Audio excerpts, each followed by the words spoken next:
Merci, fidèles téléspectateurs, d'avoir choisi votre chaîne de proximité Safety Télévision afin de suivre votre émission Éducation et Vie. Éducation et Vie, c'est votre émission, fidèles téléspectateurs, qui vous est présentée par votre humble servante Josie Lomba Bamikina.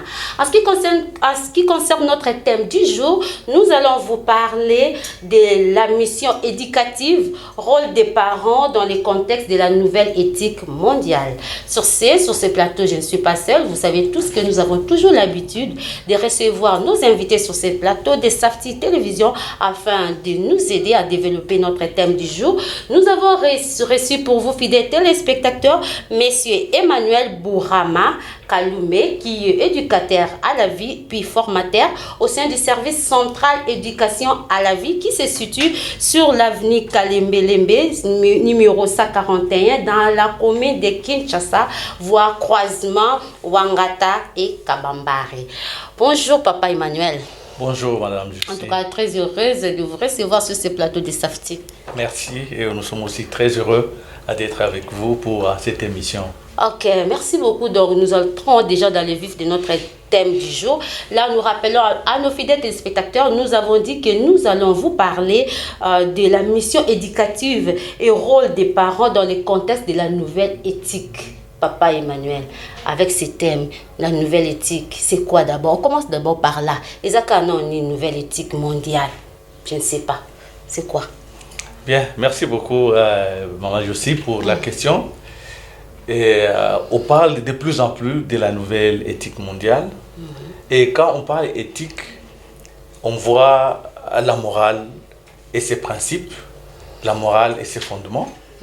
Alors la nouvelle éthique mondiale, c'est aujourd'hui un ensemble de normes que la gouvernance mondiale est en train d'imposer à toutes les cultures, une nouvelle façon de faire, des nouvelles valeurs et des nouvelles normes qui sont en train de s'installer au fur et à mesure dans toutes les cultures à travers le monde et qui est en train de prendre les dessus des valeurs qui existaient dans différentes cultures et que de plus en plus la gouvernance mondiale veut faire de cette éthique quelque chose de mondial, quelque chose qui doit s'imposer à tout le monde, quelque chose qui doit être vécu dans toutes les cultures.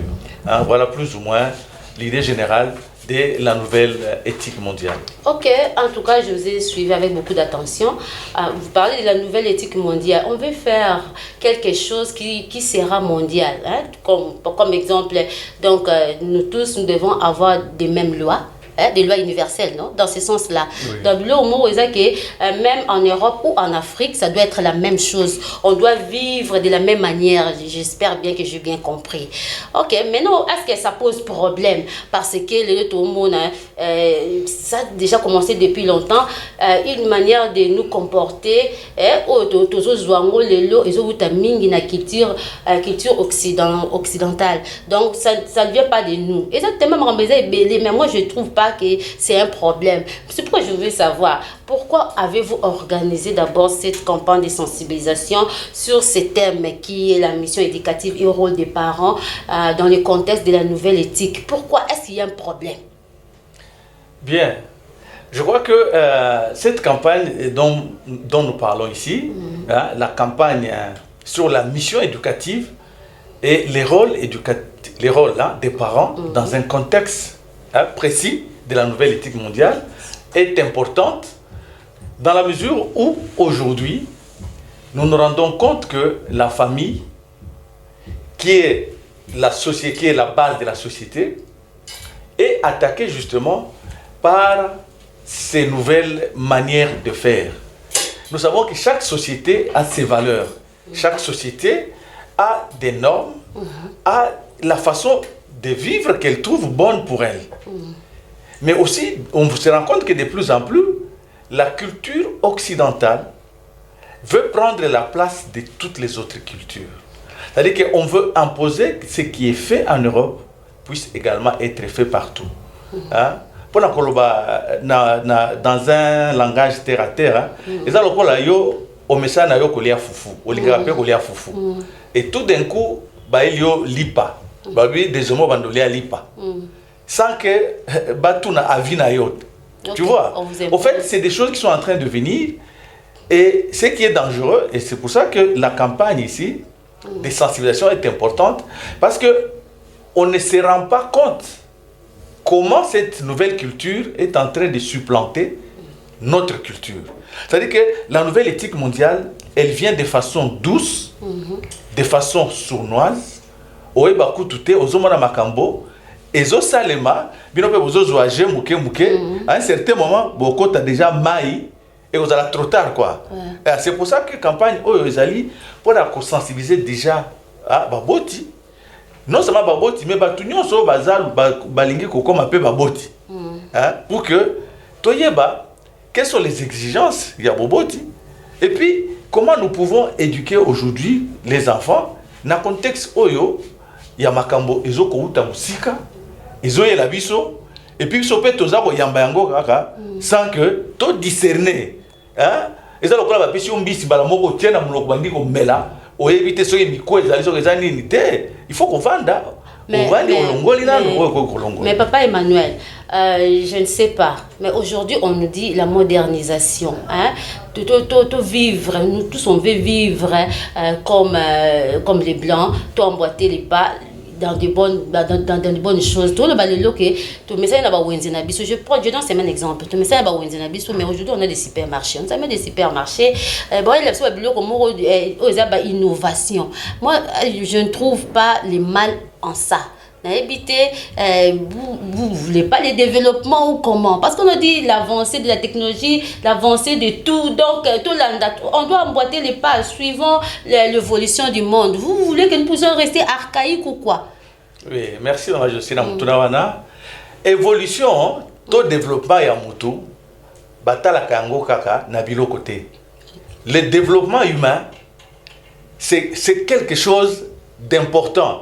Et c'est dans la dimension même intellectuelle et spirituelle de l'individu.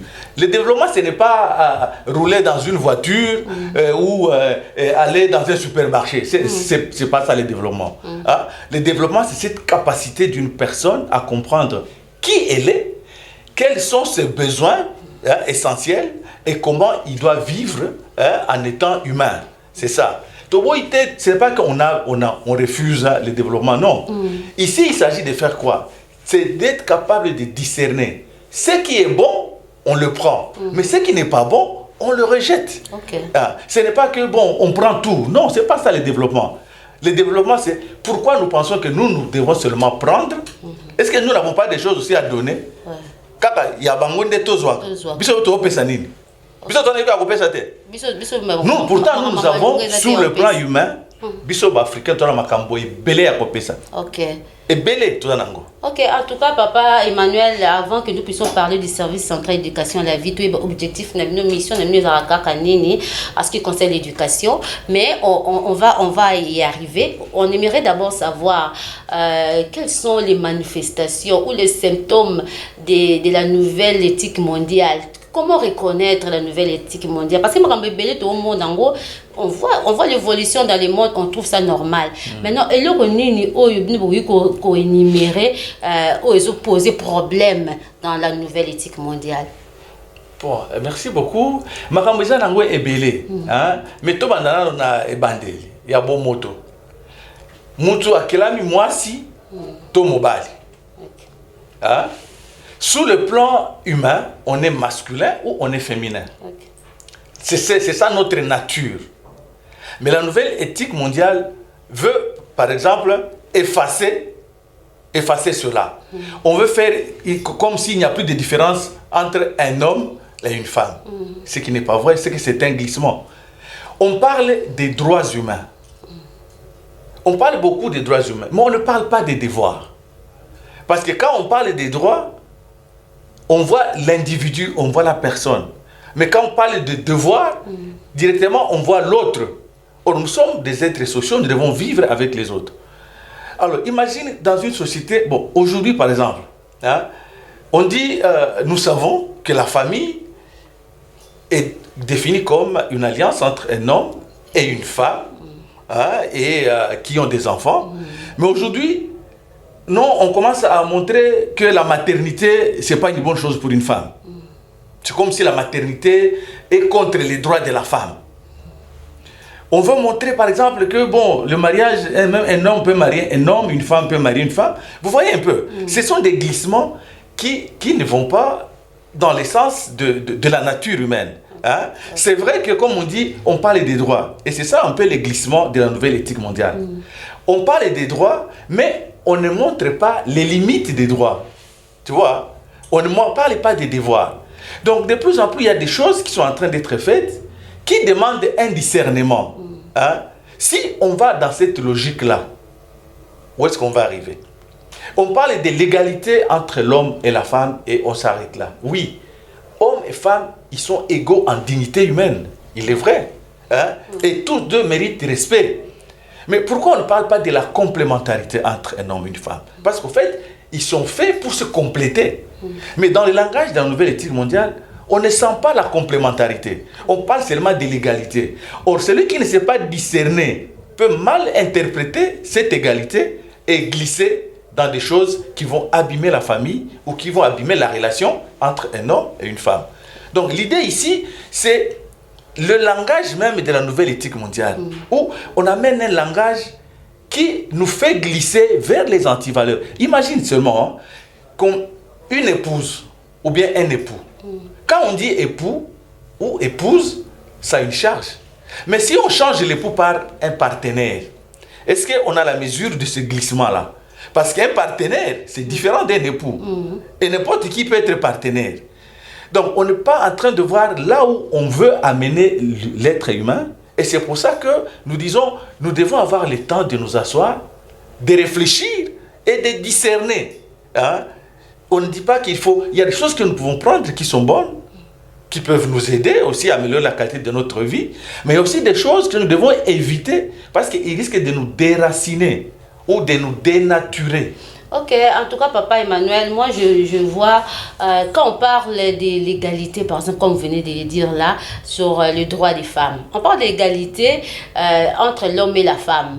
Moi, je pense bien qu'ils ont été clairs en disant que l'égalité des chances, la chance qu'on a donnée à l'homme pour étudier, pour avoir des postes de grandes décisions, pour avoir des responsabilités, pourquoi pas cette même chance-là, on pourrait donner ça à l'homme? Moi, je ne vois pas que là où ça crée problème, et on doit quand même montrer à la femme ses droits. Moi, ça donne un droit. Hein? C'est pouvoir promouvoir aussi la femme, c'est pas mal à ça. Donc, ça veut dire que nous devons le comprendre. Hein? Okay. On n'a rien contre les droits de la femme. On n'a rien contre l'égalité entre l'homme et la femme. Mais il faut bien préciser les choses et il faut préciser les termes. Parce que le mal, c'est qu'on ne dit pas tout et on laisse les gens dans un cul dans lequel ils refusent de réfléchir. Et beaucoup de gens aujourd'hui comprennent mal quand on parle de l'égalité. On s'arrête à l'égalité. Hein? C'est bien d'expliquer l'égalité des chances. Oui, il faut donner la chance à un homme, à une femme de devenir celui qu'il doit être. Ça, c'est bon. Mais il ne faudra pas, tel qu'on est en train de mener l'action, de commencer à creuser finalement la différence entre l'homme et la femme. Au lieu de les approcher, c'est comme si on est en train de chercher une guerre entre les deux.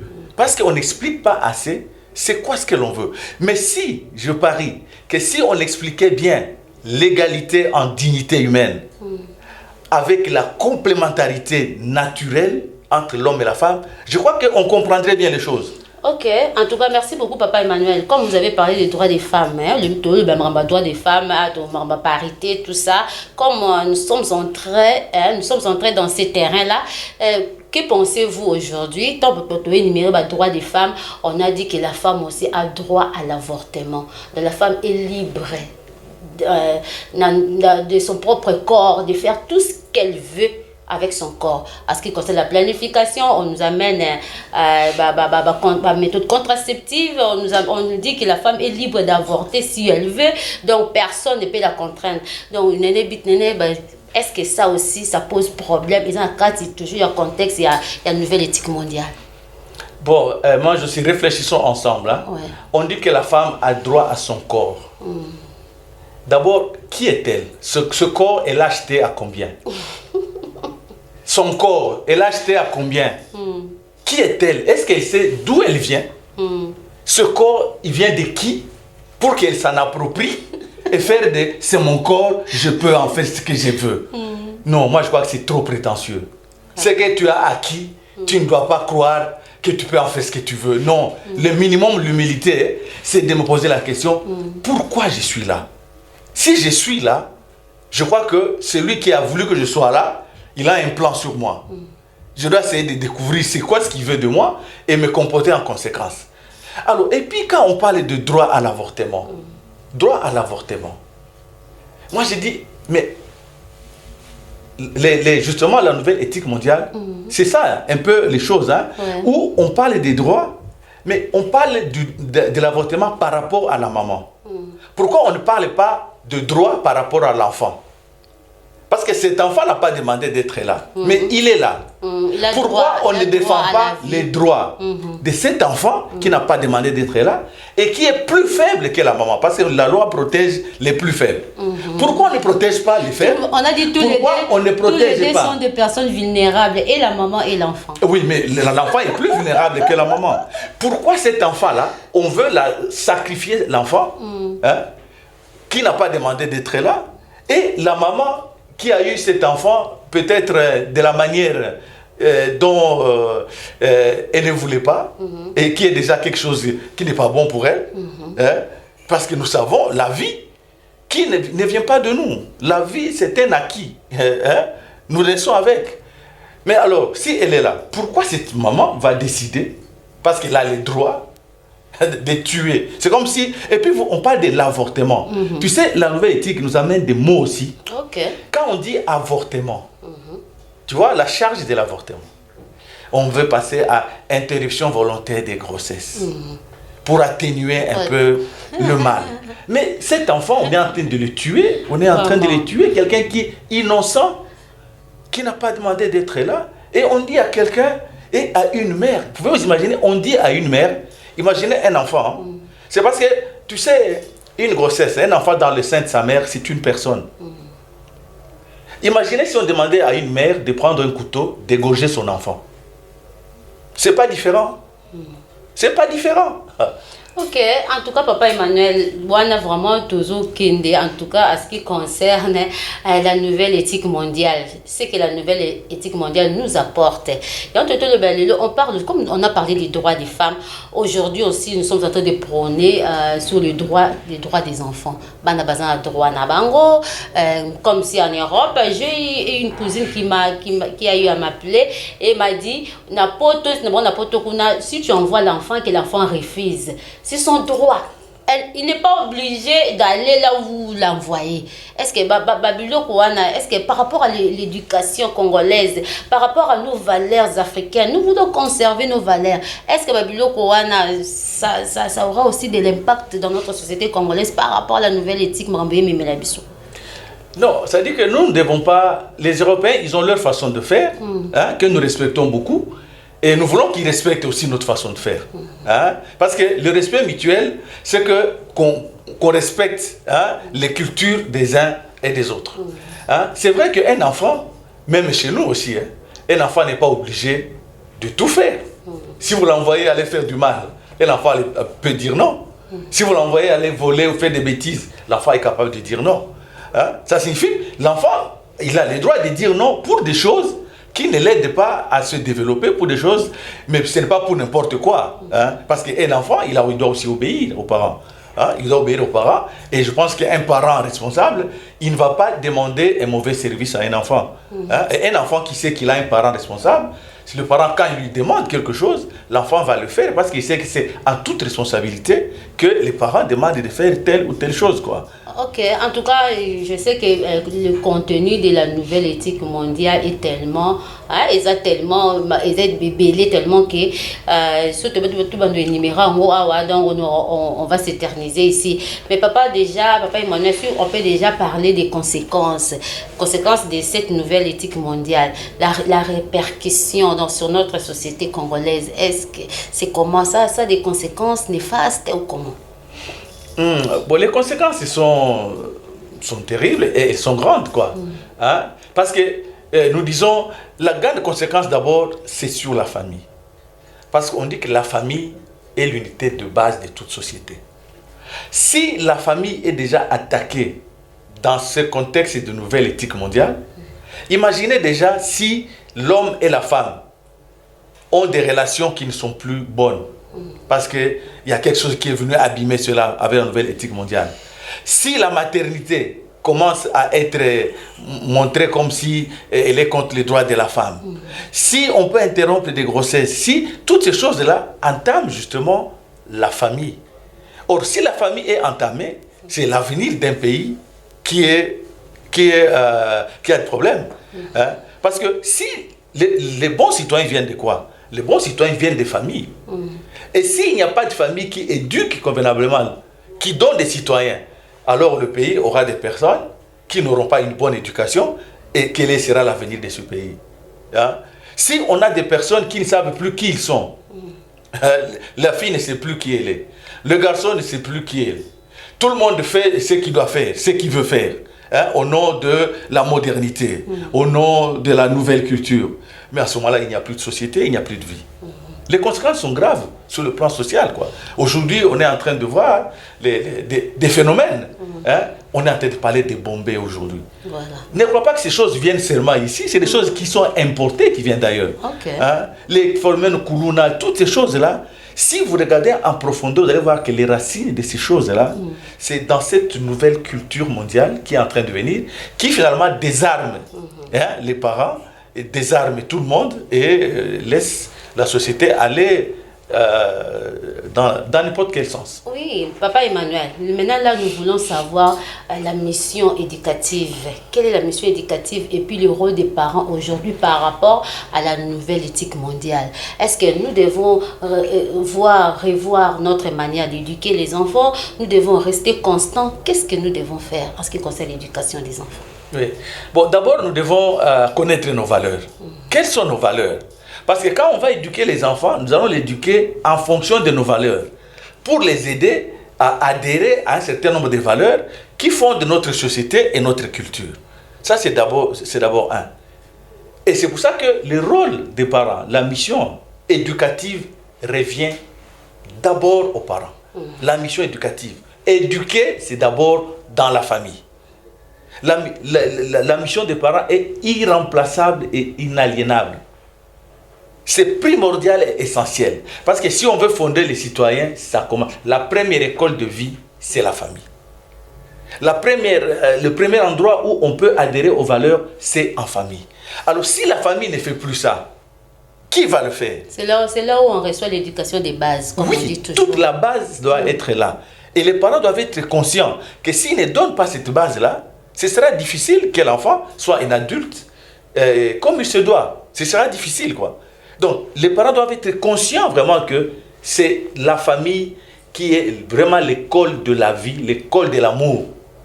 Et si on ne joue pas vraiment son rôle, c'est une grave responsabilité vis-à-vis de la société et vis-à-vis du monde, quoi. Ok, papa Emmanuel, là on veut rappeler ou on veut informer aux téléspectateurs qui sont en train de nous suivre en ce qui concerne les objectifs du service central éducation à la vie. Parce qu'on a parlé de la campagne, c'est l'organisation, ça a été organisé par le service central éducation à la vie. On veut savoir l'objectif premier de l'éducation à la vie, c'est quoi?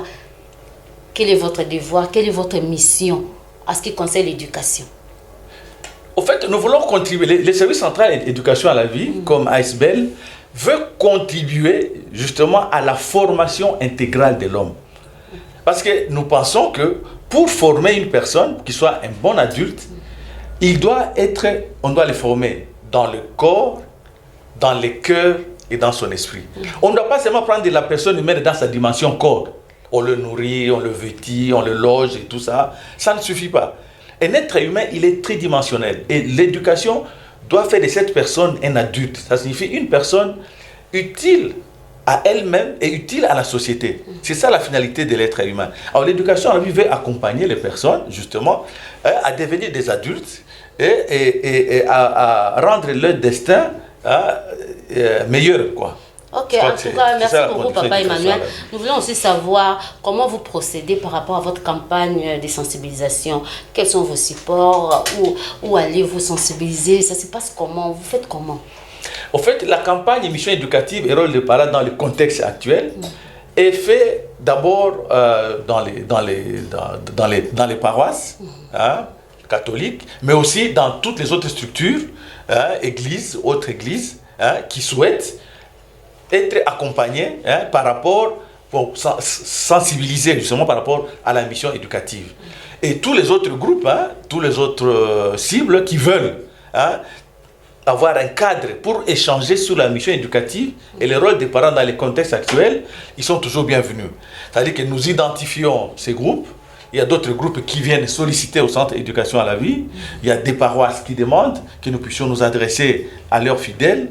Donc c'est une campagne qui est ouverte à tout le monde parce que nous parlons de l'homme. Et l'homme n'a pas de coloration. Ça n'a pas de coloration religieuse ou tribale ou raciale. Oui, Papa Emmanuel, est-ce que vous avez pensé aussi aux enfants eux-mêmes? Parce qu'on dit toujours l'éducation, ce sont les enfants qui doivent en bénéficier.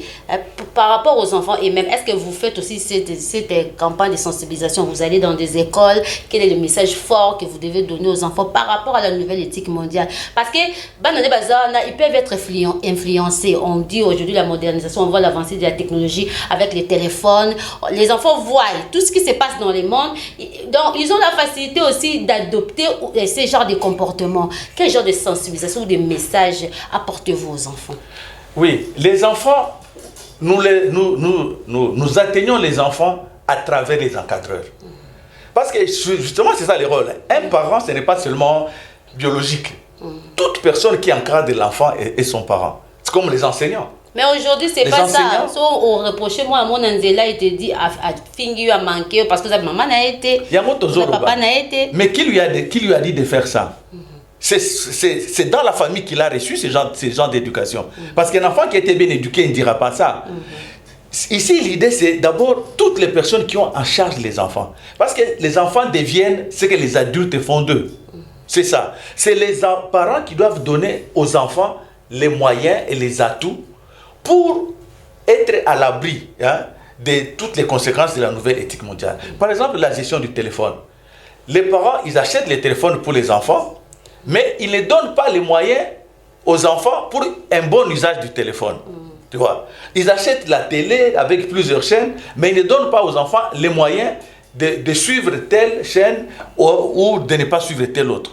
Donc l'idée, c'est sensibiliser toutes les personnes qui ont la charge des enfants pour qu'ils puissent les aider justement à discerner.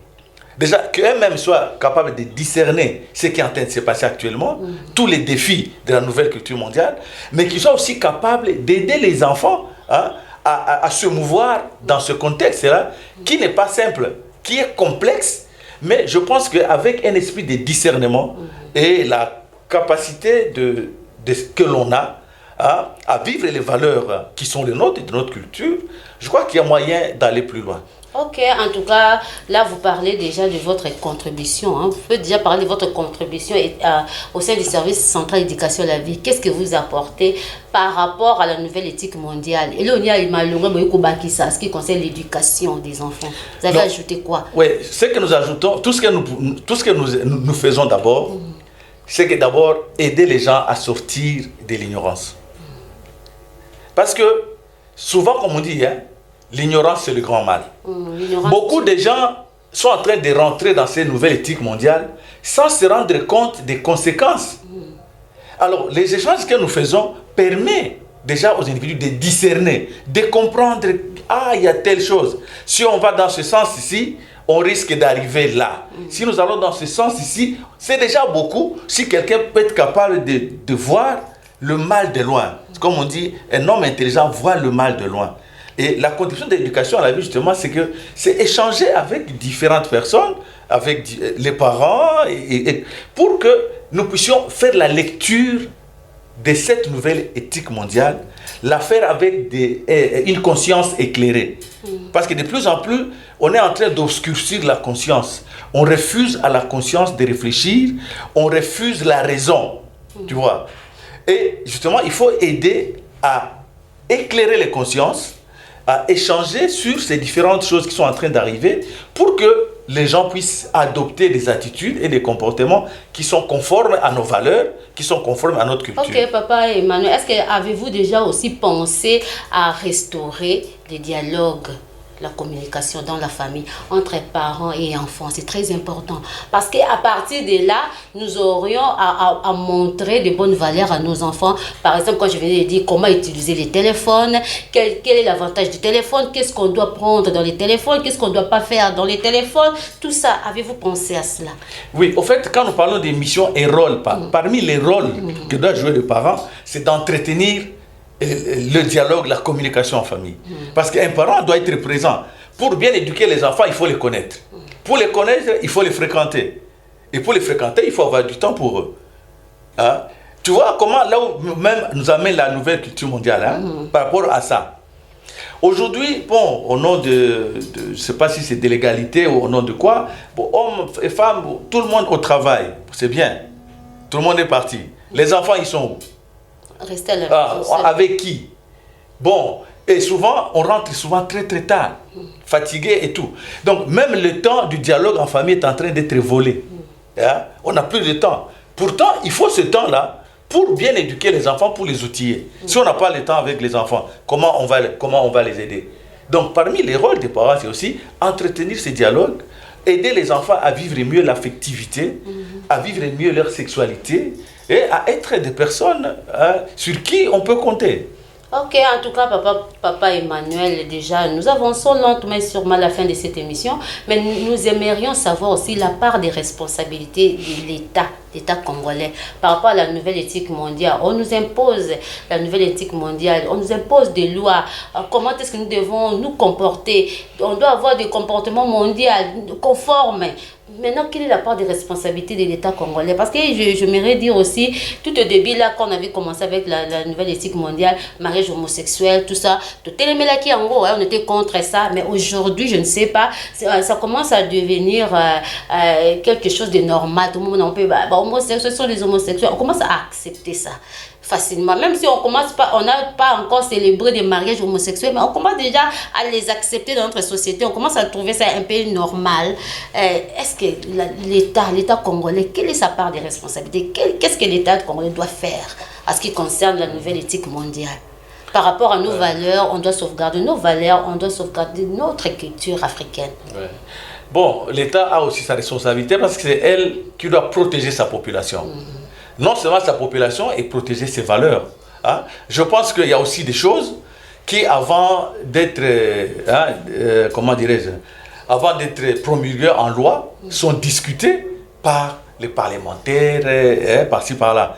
Donc nous pensons que, étant donné que nous avons encore des personnes, des dirigeants qui adhèrent encore aux valeurs, à nos valeurs culturelles, à la famille comme valeur, à la solidarité comme valeur.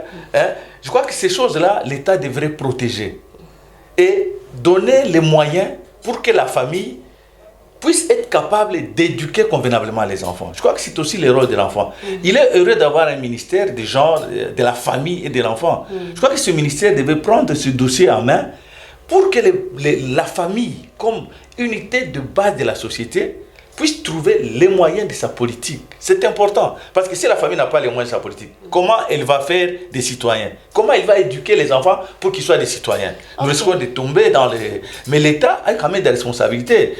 Je voulais vraiment peut-être terminer par cet exemple. Tu vois, avec les phénomènes de Bombay, vous avez vu comment l'État s'est levé. Il est allé arrêter. Parce que l'État a besoin d'avoir des jeunes en bonne santé et tout. Vraiment. Je crois qu'il faut qu'on revienne comme on faisait dans les temps, où par exemple un mineur, les jeunes ne peuvent pas fréquenter n'importe quoi, n'importe quand, et ils ne peuvent pas boire n'importe quoi, n'importe quand. Tout ça est réglementé par l'État. Ça, c'est aussi une façon de protéger les jeunes, de protéger l'avenir du pays, de protéger la famille. Hein. Donc je crois que l'État aussi doit jouer son rôle pour que nous puissions quand même avoir des jeunes qui trouvent le chemin, qui vont assurer l'avenir de la RDC. Ok, en tout cas, merci beaucoup, Papa Emmanuel. Ça aussi, c'est le rôle ou les devoirs de cette émission Éducation et Vie. Nous sommes là pour promouvoir l'éducation, promouvoir la vie, sauvegarder nos valeurs, nos cultures donc africaines. Donc, il faut que tous allons vraiment, comment dire, tout concevoir, tout conserver en gros, pour que ça nous fasse du bien et à la longue, pour qu'il ne puisse pas avoir des déviations par-ci, par-là. Vraiment, nous sommes à la fin, un mot de la fin, juste un conseil pratique aux enfants, aux parents. Vous avez déjà parlé pour l'État congolais, les enfants eux-mêmes, les conscientiser. Bon, nous pourrons peut-être terminer. Surtout par rapport à plusieurs phénomènes, tout ça, le tabagisme, tous les comportements néfastes. Oui. Aux parents, nous pouvons seulement demander aux parents de comprendre que leur mission éducative est irremplaçable. Que c'est quelque chose d'essentiel pour toute société et que normalement, chaque parent devrait prendre sa responsabilité en main parce que les personnes qui viennent de la famille qui sont formées sont l'avenir du pays. Et les jeunes également, tout ce que nous pouvons leur demander, c'est de comprendre qu'ils sont l'avenir et qu'ils doivent profiter de tout ce que les parents font en leur faveur, tout ce que l'État fait en leur faveur, pour qu'ils deviennent des personnes qui sont utiles à la société. Donc, ils ont également quelque chose, une responsabilité par rapport à eux-mêmes et ne pas se laisser entraîner par toutes ces choses qui nous viennent de l'Europe, de l'Occident, des choses qui ont échoué et là-bas et qui nous amènent à sortir de notre culture. Non, nous devons rester nous-mêmes, garder nos valeurs parce que nous en avons. Là, nous allons chuter par la Bible, comme la Bible dit, tout m'est permis, mais tout n'est pas utile. Il faut savoir choisir ce qui est utile. On doit importer une culture, mais on doit choisir ce qui est utile, ce qui peut nous faire avancer, tout ce qui peut vouloir nous amener loin. Donc, on ne se dit qu'au détruire, en tout cas, quelle que soit manière dont on veut l'universaliser. Donc, on doit dire non. Surtout nous, les parents, on doit sauvegarder notre culture congolaise. Donc, on doit promouvoir l'éducation de bonnes valeurs. En tout cas, merci beaucoup, monsieur Emmanuel Bourama, d'avoir répondu à notre invitation sur ce plateau. Merci. Et nous tenons aussi à vous remercier, fidèles téléspectateurs, vous qui étiez là. Sur ce plateau, nous avons eu à parler de la mission éducative et au rôle des parents dans l'éducation, dans le contexte de la nouvelle éthique mondiale. Donc, c'était ça notre thème du jour. Donc, continuez sur votre chaîne de Safety Télévision. Nous sommes là, votre chaîne de proximité. Nous disons merci à King qui était là pour ces belles images. Si ces images sont arrivées jusqu'à chez vous, il faut dire merci à King. Merci à notre réalisateur Jessica Kanza. Merci à notre cordon, M. Trésor Kandol. Merci à notre réalisateur qui était à la régie finale. Là, nous voyons Enoch. Merci aussi à vous, fidèles téléspectateurs, vraiment d'avoir suivi cette émission avec beaucoup d'attention. Mais papa, Emmanuel, juste votre numéro du service central, si on veut vous atteindre, on veut vous voir pour des conseils, parce que vous êtes là pour promouvoir la famille. Le numéro. Ok, pour le service central d'éducation à la vie, c'est les 081 772 82. Ça, c'est le numéro, un des numéros. Et l'autre, c'est les 094 fois 39 169. Avec les deux numéros, on peut atteindre l'éducation à la vie. Merci beaucoup. Avec vous aussi, vous qui êtes en train de nous suivre. Donc, les numéros aussi qui est affiché là au bas de vos postes télévisés, vous pouvez aussi vous l'appeler. Comme ça, vous pouvez avoir de plus en plus d'informations en ce qui concerne le service central éducation à la vie, qui est là pour promouvoir ou renforcer l'éducation dans des écoles, dans des églises, partout. En tout cas, merci encore une fois de plus. Au revoir et on se revoit la fois prochaine comme d'habitude. Bye.